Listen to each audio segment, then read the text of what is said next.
All right, everyone, let's go ahead and get to it. Welcome, class, to Classics 160B1. Meet the Ancients!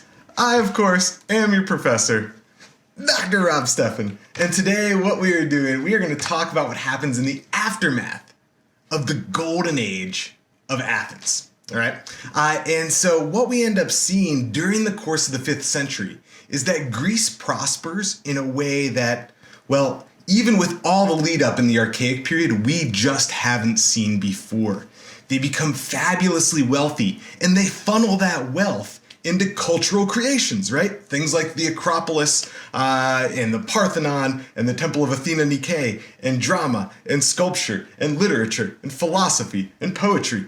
All these amazing things, kind of the reason we study ancient Greece, right? They are using the money for that sort of stuff. But as we will see today, this is incredibly short-lived, all right? So what we're gonna find is that in 480, right? 479 is really the end of the wars with Persia.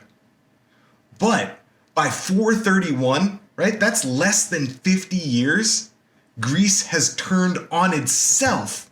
And the two biggest powers, Athens and Sparta, have started going head-to-head with each other. Okay, so here's what we're gonna do today. A few announcements to begin with. We are going to recap the major contributions and developments of the Golden Age. And then we're going to see how those tensions start to rise, right?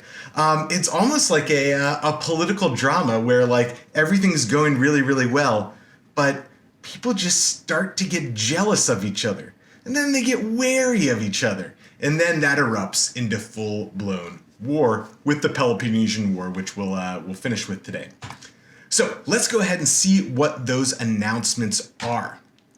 You guys know the deal. Put this thing in speaker view. You can see me. You can see the screen. You can see the slides. If you have a question, go ahead and funnel that to your TA. They'll get back to you or funnel that to me. A couple big things to get on your radar. A week from Friday, we've got the midterm. Okay? The study materials for the midterm will be up by this Friday. Okay, so I think I'm going to try to get them up either later today or tomorrow, but by class time on Friday, you will have access to those, and they will live on D2L under the final exam table of contents thing. So that's where you want to go to check those out. So that'll be up in the next day or two. All right. And then Friday, one of the things that I'd like to do is try to build in a little bit more discussion, make this a little bit more interactive. So we're going to test it out today. But Friday's reading response is a little bit different than what you've done so far, okay? So instead of actually reading an ancient text, what you guys are doing is looking at kind of very short summaries of different plays that one of the ancient authors wrote. So an author by the name of Aristophanes. And this is really, really cool stuff because what this guy is doing is he is using comedic drama to provide commentary on what's going on in Athens during the Peloponnesian War. This is really, really cool. I mean, you think about what's going on with these empires, right? Nobody in an empire is allowing some little piddly playwright to say that the emperor or the king is an idiot for going to war. But somehow, in Athens, in the middle of chaos, you can get dissenting voices commenting on the idea that this is a stupid war and we shouldn't even be in this war to begin with. So this is a really, really cool kind of freedom of speech commentary that we get. And what I would like you guys to do is read through those summaries and try to put a twist on one of them, right? Try to take kind of the very basic idea of one of these plays and adapt it to the modern world. So the best example that I've seen of this, and it's a great movie to watch if you have an interest. If you heard of the Spike Lee movie Chirac, it's set in the south side of Chicago in the early 2000s, and it's centered on kind of gang warfare there. But what this is doing is actually taking the plot of Aristophanes' play, The Lysistrata.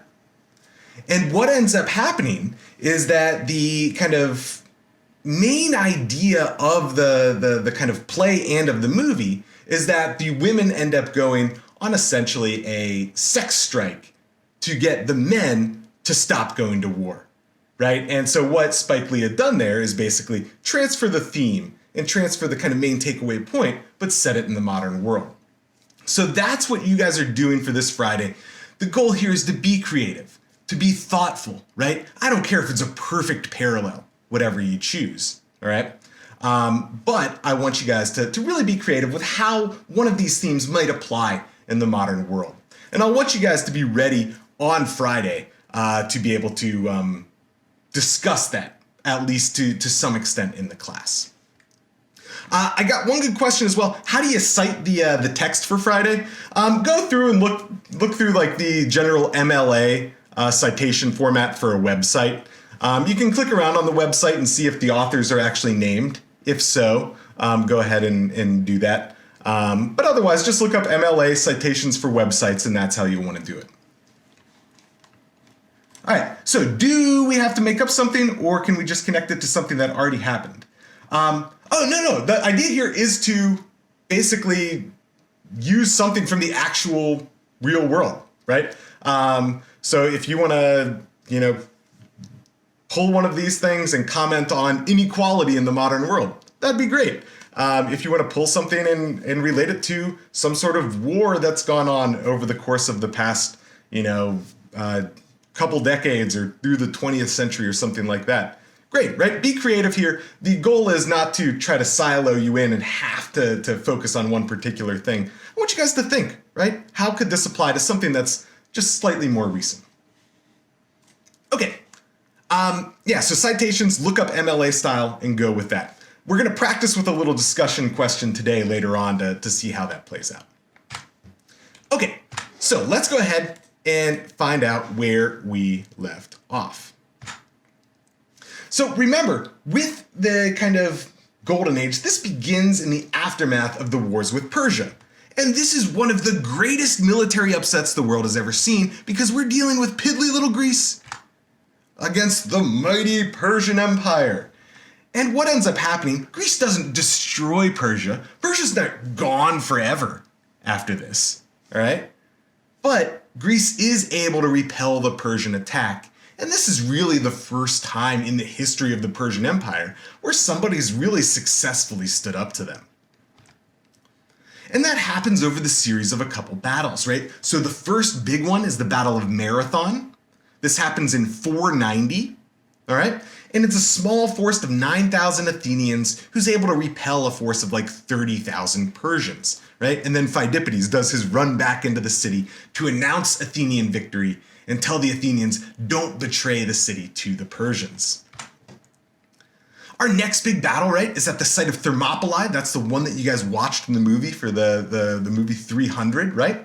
And this is one where it becomes legendary, not because it was an epic Greek victory, but because of kind of the heroism of the soldiers who defended the pass at Thermopylae in the kind of face of unbelievable, innumerable odds. And I almost think of it, right, my modern day parallel for this would be something like the Alamo or something where you almost know going into it that you're going to die, but you put up that fight anyway. But in the aftermath of Thermopylae, even though Persia can now basically go anywhere they want in Greece, and they go in and they burn the city of Athens to the ground, the Greeks are able to trick them in to one more naval battle at the site of Salamis. And in that naval battle, the Greeks, who are renowned naval, seafarers, right? They are able to destroy the Persian fleet, breaking the supply lines, and that's really the turning point in the war with Persia. Now, while that's going on in the Greek mainland, let me shrink myself down here a little bit. Let's see if we can do that. So we can see there we go. So while that is going down in the Greek mainland right here, where? Right here? Right there. Yeah, there. Right? We've got all this other Greek world over here where lots of exciting stuff is happening. And we saw last time that in particular, this region, right? Like Sicily and southern Italy, that we call Magna Graecia, is becoming fabulously wealthy. And so what we end up seeing there is not only are they getting rich, but as a result of this, they're concentrating more and more power in these single individuals. So it's a a region of tyrants and monarchs rather than a region of democracy like we get over in the kind of Greek mainland. And how do they get rich? Well, it's not very exciting, but Sicily is really conducive, and southern Italy as well. It's very conducive to growing grain. And so this becomes like the breadbasket of ancient Greece. The grain is grown in Sicily, and then it is shipped throughout the Mediterranean back to mainland Greece. Now, when we zoom in on the site of Sicily, right, we can see the kind of Greek regions over here in blue, and we can see some of the main kind of sites that arise. We've got Syracuse over here. We've got Gela and Achragos and Selinus and Himera. And then over on the kind of north and west in this purple region, we can see the area occupied by the Carthaginians. And so just like the Greeks are coming into kind of conflict with the Persians out east, right, in the Greek kind of mainland, in the islands over there, we see the Greeks in the west coming into conflict with the Carthaginians. Now, even though we get most of our information about the kind of Carthaginians from the Greeks and the Romans, and that tends to give us kind of a biased perspective, the Carthaginians and the Phoenicians are providing lots of cultural developments that are very much in line with Greece and very heavily influence Greece. So the biggest one, of course, is the alphabet. And we looked at this last time, and we can see just how closely, right, the Greek early alphabet is modeled on the Phoenician alphabet.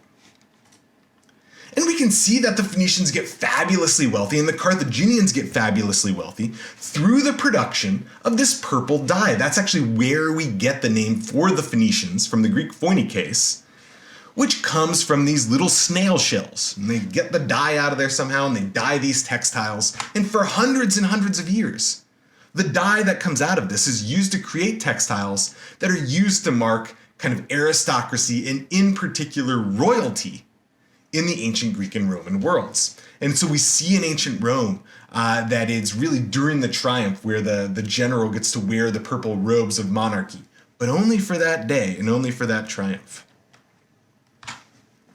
And we see Carthage, right, as the preeminent Phoenician city, the preeminent Phoenician colony. And it's going to grow in size to be able to rival any of the city-states in Greece. And then after Greece is kind of gone by the wayside, we'll see about that in a couple weeks, Carthage continues to grow until it can rival the power that is Rome. Now, the Carthaginians and the Greeks come into conflict on the island of Sicily at the Battle of Himera. And we saw that the way that played out, right, is that the Carthaginians sent to a different city-state for cavalry support. But the guy sending the message was intercepted by the Greeks. And they saw that they were looking for cavalry support. And so the Greeks dressed up their own cavalry, like that support that was expected by the Carthaginians, and sent them into the Carthaginian camp, and then just slaughtered everybody. So on the exact same day, and it probably didn't happen on the exact same day, but the Greek historians like to say this, on the exact same day that the Greeks defeated the Persians at the Battle of Salamis, over back in the east, right, near the mainland, they defeated the Carthaginians at the Battle of Himera on the island of Sicily. Okay, so those are kind of the conflicts around 480, and it's in the aftermath of these victories that we get what we call classical Greece, starting in around 480, 479, somewhere in that region. And if there's one guy to know from kind of the cultural aspects of classical Greece, it's our guy over here, Pericles. Right? So Pericles is an Athenian, he's an Athenian aristocrat, and he grows to become an Athenian leader throughout this kind of golden age. And one of the ways that he ends up leading is by kind of growing and developing what we call the Delian League over here. And the Delian League is headed by Athens, but in name, it's a league, I guess, in name. But right, it's like it's a league of Greek city-states that are bound together to repel any further foreign Persian invasions. And the way that this works is Athens is going to take control. They've got the biggest fleet. And if you're a city-state and you want the protection, you can either contribute ships to Athens for the navy, or you can contribute money to Athens, right? Those are your options. And many of the city-states don't have the resources to contribute those ships, so they contribute money instead, and that money is housed in a treasury on the island of Delos. That's why it's called the Delian League.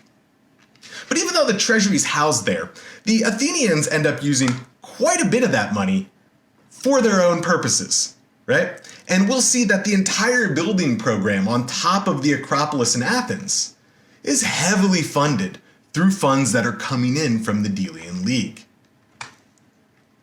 Now, a couple of those, let's say, developments that we get out of the Golden Age, right? So one is philosophy. And anybody remember what the kind of big philosophical development was during the kind of 5th century here, during classical Greece? What kinds of questions are, Socrates and Plato and Aristotle asking about the world? So we've got why, very good. What else?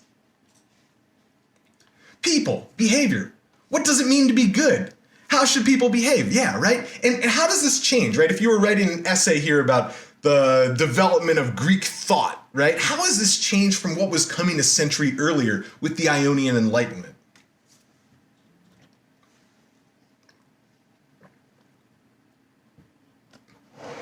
What were they asking back in the 500s, in the 6th century BC?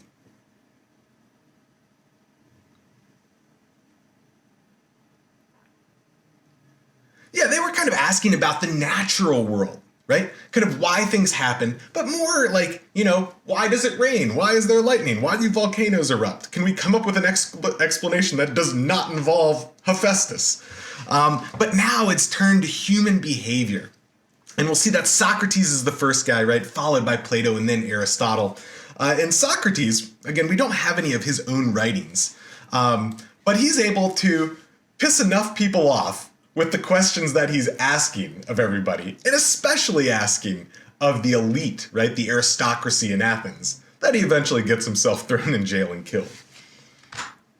What else do we have? So we've got kind of classical philosophy. We've got classical sculpture, right? All of a sudden, it's no more people standing rigid like this, right? We've got people doing cool things and throwing discuses and all sorts of flowing drapery, right? For the very first time, we get female nudity in Greek sculpture. And so this idea of fluidity and idealism and realism is developing out of that kind of more rigid, archaic statuary.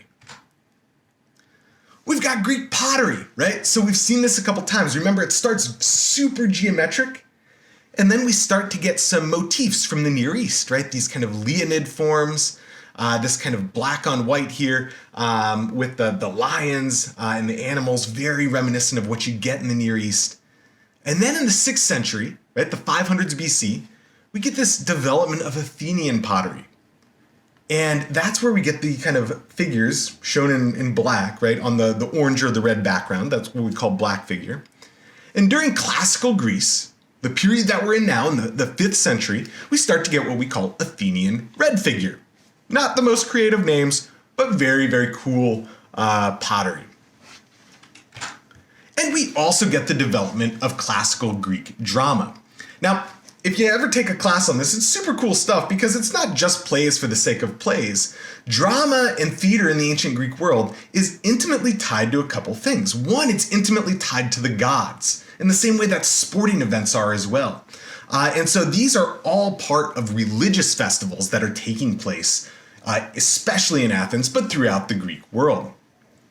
The other thing is that we get different types of plays meant to do different types of things. So you've heard of like tragedies and comedies, right? These are two of the three major types of plays in classical Greece. And they had their own types of conventions.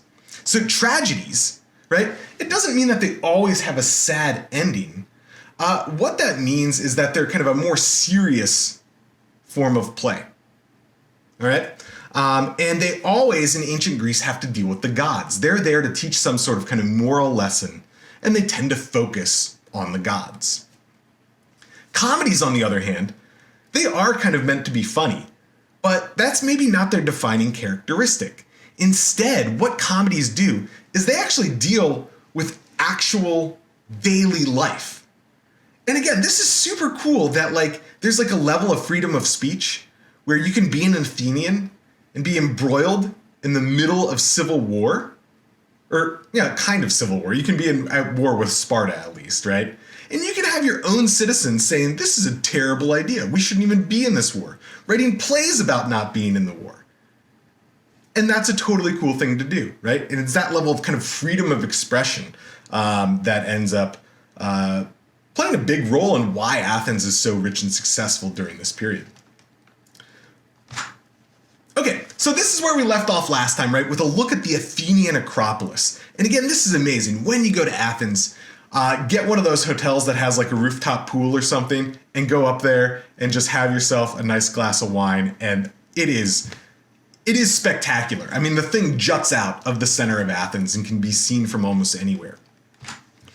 And there were 4 major monuments that I want you guys to know that were all built during the classical period in the middle of the 400s in the aftermath of the Persian Wars, right? The Persians burned the city, they burned the Acropolis, and this is the new kind of architectural program that is Pericles didn't necessarily design the buildings, but he's the one who basically kind of institutes the building program and says, this is what we're going to do. This is what we're going to put a large chunk of our resources towards. And the result are some of the best preserved and kind of prototypical examples of classical Greek architecture. So what we're looking at right here is the Propylaea, right? The front gates. Then we've got the Temple of Athena Nike, right? These gods and goddesses have different versions. So this is a small Ionic temple to the goddess Athena, or with her version kind of victory. We've got the Parthenon, the biggest temple at this time, right? The biggest Greek temple ever built up until this time in the Greek world, dedicated to Athena Parthenos, or Athena the Maiden.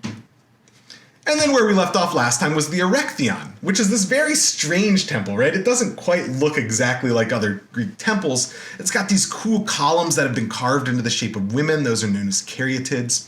And the kind of myth that goes along with this, now where we left off on Monday, is the story of the contest for the patronage of Athens, right? So according to mythology, before Athens was even named Athens, the ruler of the city decided that they were going to hold a contest for the gods. And the gods could compete to see which god got to be like the patron god of the city. And there were 2 main contestants. There was Athena, and you can probably guess that she won based on the name of the city. And there was Poseidon. And the guy who set this contest up, he was really smart. He was like, why don't we have the gods and goddesses give us a gift, and we'll pick the one that we like the best. And then that god will win. So Poseidon goes first, and he takes his mighty trident, and he bashes it into the ground, right inside right kind of on the floor of where this temple is. And out spurts water, and he's like, I give you the gift of water! And everybody's like, yeah, that's awesome, wonderful. And then they try to drink some of the water, and it turns out it's salt water because he's the god of the sea. And he probably should have thought a little bit better, and they're like, well, salt water doesn't really do us very much good. You can't really grow crops with it or drink it. So, all right, Poseidon, thanks. And then Athena goes next, and Athena gives them the olive tree. And you can still see the only tree on the Acropolis today, right next to the temple of the Erechtheion here, is the olive tree, the one supposedly given by Athena. And the olives are so important in the world because they give you food, and they give you a nice salad dressing, and they're fuel, right? If you have lamps, those are all fueled by olive oil, and they're used in like different hygienic products and things like that. Olive oil can be used for a lot of different things here. And so Athena wins the contest and becomes the patron goddess of the city. And that's why they call it Athens. So those are the 4 buildings, all right? And we can see them all here. This gives you the kind of aerial photo, gives you a good sense for kind of some of the ruins that used to be there. So you can see there used to be a temple right here, but that got burned down in the Persian invasions. This big thing at the entranceway is the Propylaea. This tiny little thing right here, that is the Temple of Athena Nike that's jutting out from the side. The big mama is the Parthenon, and then the weird looking temple is the Erechtheion. But you can also see, again, this really, I mean, it really sticks up from the surrounding city. It's kind of interesting. One of the things that we'll see when we start talking about Rome is that Rome is the city of, anybody know how many hills? Rome is the city of 7 hills. That's exactly right. But when you go to Rome, like, you can't see any of the hills anymore. It's been so built up that, like, you can kind of tell you're walking a little bit uphill or downhill, but, like, it's not like there's, like, oh, there's, like, some giant, you know, hill erupting out of the city, right? It kind of just these gentle slopes going here and there. When you go to Athens, this thing absolutely is like exactly what you would expect out of an Acropolis. Okay, so here's what I want to do. I'm going to put you guys in breakout rooms here, all right, for, let's say, 3 minutes, all right? You guys get 3 minutes in the breakout rooms. Here's what I want you guys to discuss. So all these things that we just talked about is, like, they're kind of all the result of Athens getting fabulously wealthy from the Delian League. And many people would view this as a sort of imperial relationship, where what Athens is doing is actually exploiting the other city-states. Now, some people would also argue that, hey, no, they actually are paying for protection and that's a legit thing. And some people would say, hey, like, yeah, so you pay a few taxes and you get the Parthenon, like one of the greatest buildings ever for the next like 2,500 years. Of course that's worth paying a little bit of taxes. And other people would argue, no way, like you can't just exploit people and then have a cool building and then justify the like exploitation, right? So this is the question I want you to discuss. Do the ends justify the means, right? The kind of awesome products that we get in Athens during the classical period, are they worth this sort of kind of extraction of wealth through the Delian League? And if it's more nuanced than a yes or no, right, justify why. And also you can come up with what other information would you need to know to be able to provide a more confident answer about that question. All right, so we've got 212 people here. Let's go ahead and see how many rooms we can get. Let's say,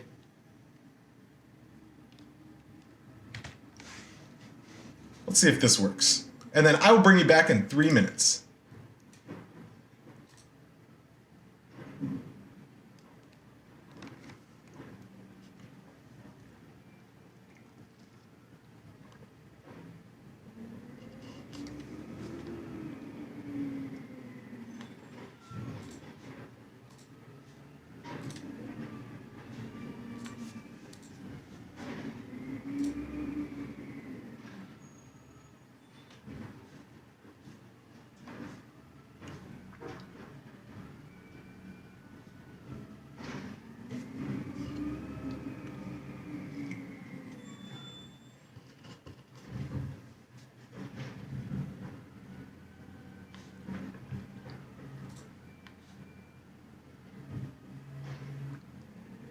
What do you think, Karen? Are the Athenians justified in extracting wealth in such a manner? I guess it depends, you know, on the biases of everybody, because the Parthenon, it is from the perspective of, you know, artistic and historic value, it is a big deal. So yes, in terms of contributions to art history and culture, I think it was justifiable in that case. Now, you know, as a researcher, I probably might be interested in seeing the consequences and implications of that decision in other aspects of society, just to weigh the cons and pros, I will say. So. I guess that is my answer, but obviously that's right. You probably know more about those implications in order to be able to answer that one question. Yeah, there's really no right answer, but I think about it all the time, especially whenever I'm in Italy and I'm going around and looking at like the amazing churches and stuff there. I'm like, on the one hand, like this is spectacular, right? And on the other hand, I'm like, oh man, you just think of like the way most people must have been living, right? When this much wealth is going into a church. Well, but the thing is, we can see that in so many cultures, even in modern times, you know, like money and funds are taken in order to build things, whether they're modern architecture structures or just, you know, spaces. So I think that's a recurrent thing in any time for sure. And people will always complain somehow. At least Absolutely. some groups will, depends on, you know, whether you see that as a convenience or not from your point of view. So, yeah. Let's bump into a room or two and see what people are thinking. I'm going to jump into room one. You can pick any one you want, and we'll see what they're thinking there. Okay, sounds good.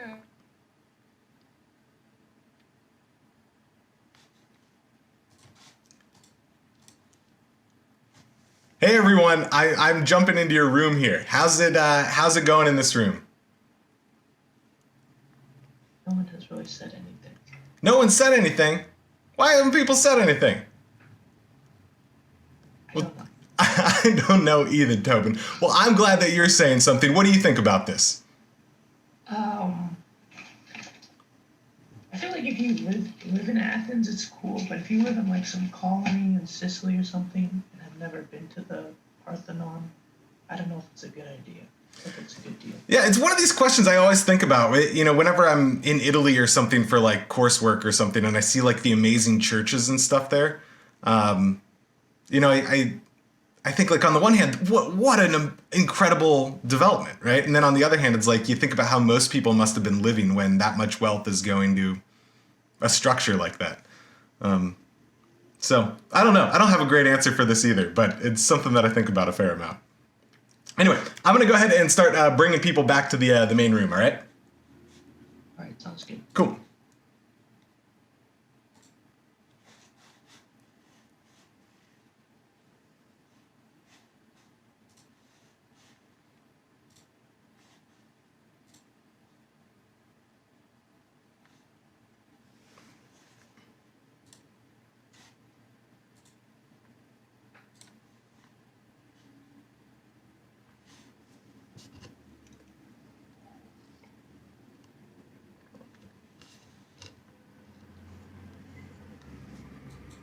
All right, we'll give people a few more seconds to get back to the main room here, and then we'll pick it up again. All right, we got most of the people here. What do you guys think? Feel free to like throw it in the chat, or you can raise your hand and I'll call on you. You can unmute yourself. Yeah, what do you guys think about this?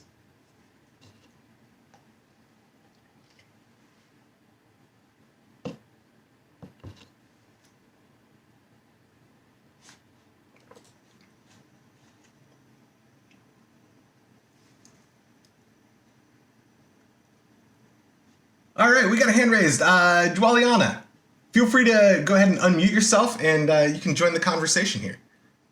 It's Juliana. Juliana, okay. Well, in my group, we were talking about how we were essentially for like that it's a good thing that they were taxed because it led to us being able to discover all the really cool buildings and stuff. But at the same time, it probably meant like very importantly to the people because it also had like cultural meaning and like with the gods religious meaning, so it probably was worth the taxes. Interesting. So the idea that like the fact that it's going towards something religious like gives it an extra layer of kind of meaning. Mason, you want to jump in? Yeah, so to be more confident, obviously you would need to know, well, were they still efficiently protected? Did they get what they paid for?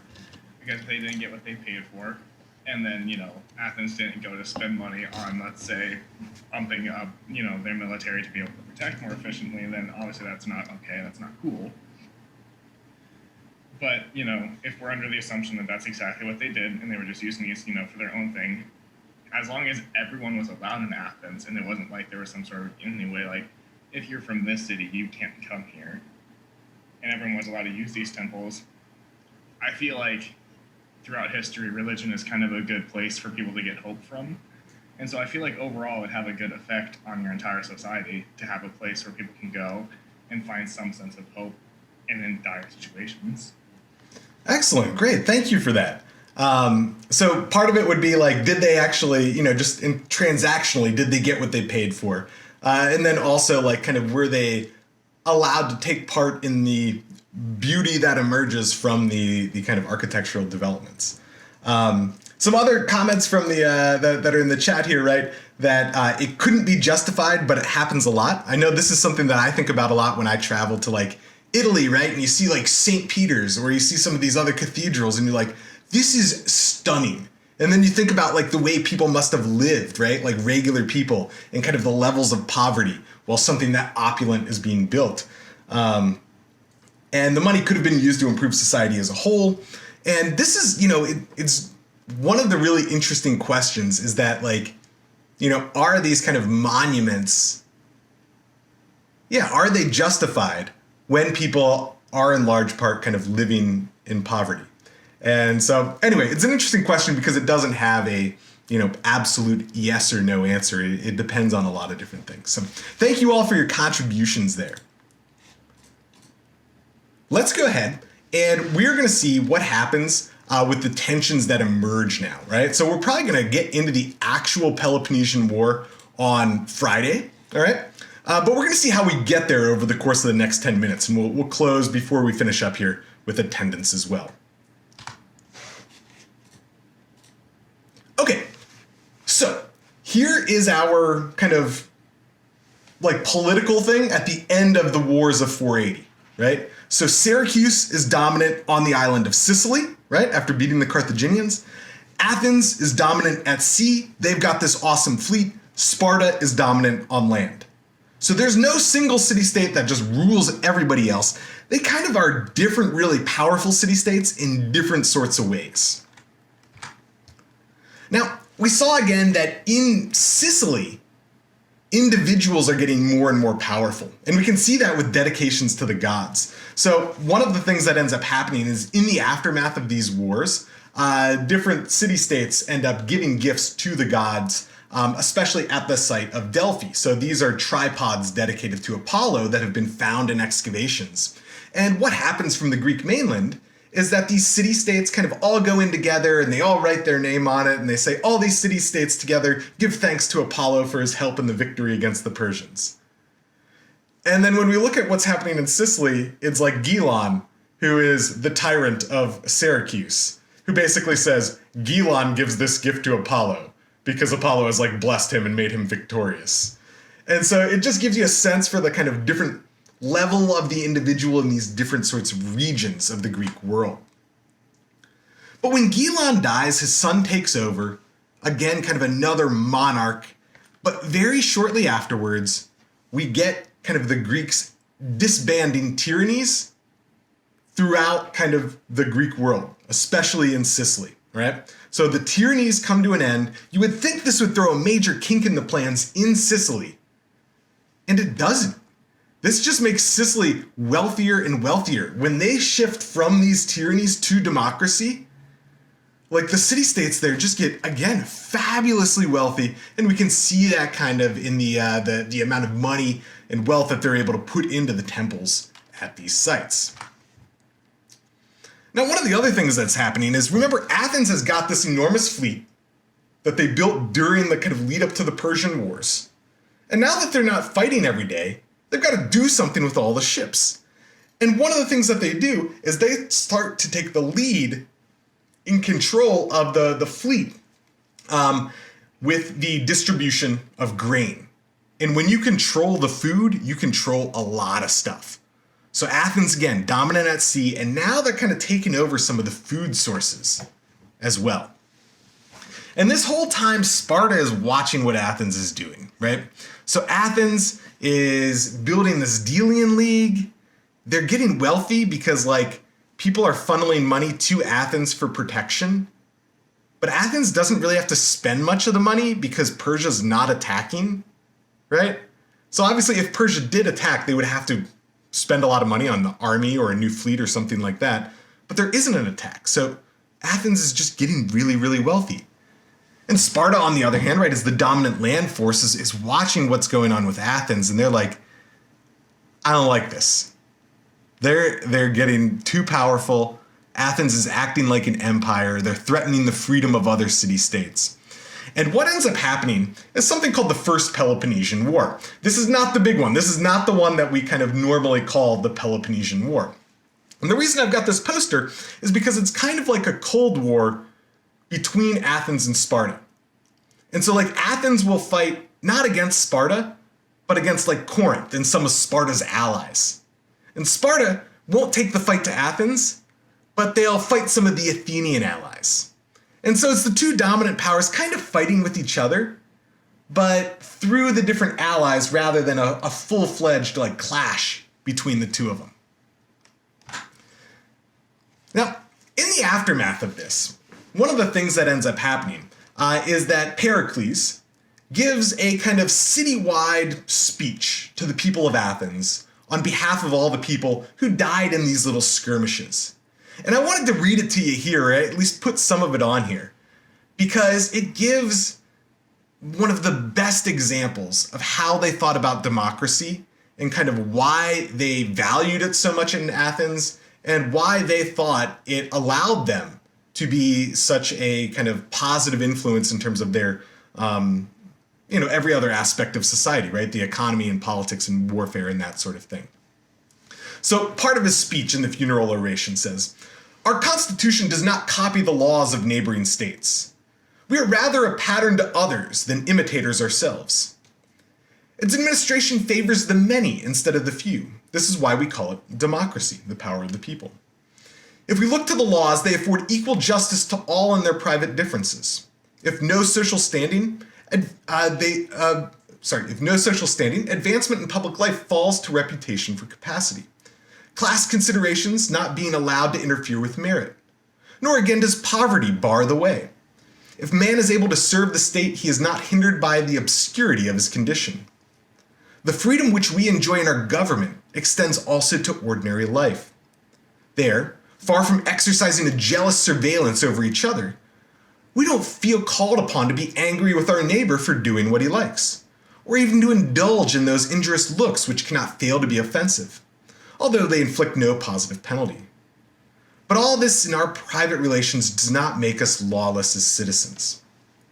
And so what Pericles is saying here, right? He's saying how democracy makes them so different than the other city-states and how this ends up being such a valuable contribution to what they're doing. Okay, so end of the First Peloponnesian War. Athens and Sparta are fighting with each other, but really only through kind of intermediaries. And then in 449 BC, we get the Peace of Calais, which is the official peace treaty between the Greeks and the Persians, okay? And this ends up being, it sounds really good, right? Official peace treaty. They had never signed one at the end of the kind of in 480, but now they finally signed a peace treaty.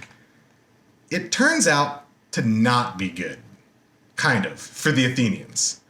Because now all those city-states of the Delian League are like, all right, why are we paying Athens for protection when we're not even officially at war anymore? And so all of these start to revolt. So all these different regions, Boeotia and Euboea and Megara, they all revolt against Athens. Pericles calms things down, starts to put it back together. He starts expanding Athenian power once more. But Sparta has seen its kind of opportunity, right? It's seen the chaos that's going on. It's seen Athens try to extend power once again. And it's starting to get really nervous. So everyone's kind of scared, right? Athens is scared of the power that's arising in Syracuse because of their control of grain on the island of Sicily. Sparta is getting scared of Athens because of their control in the Delian League, right? And just the sheer wealth, and they're kind of acting like an empire, right? They're starting to make decisions for other city-states without even consulting those city-states.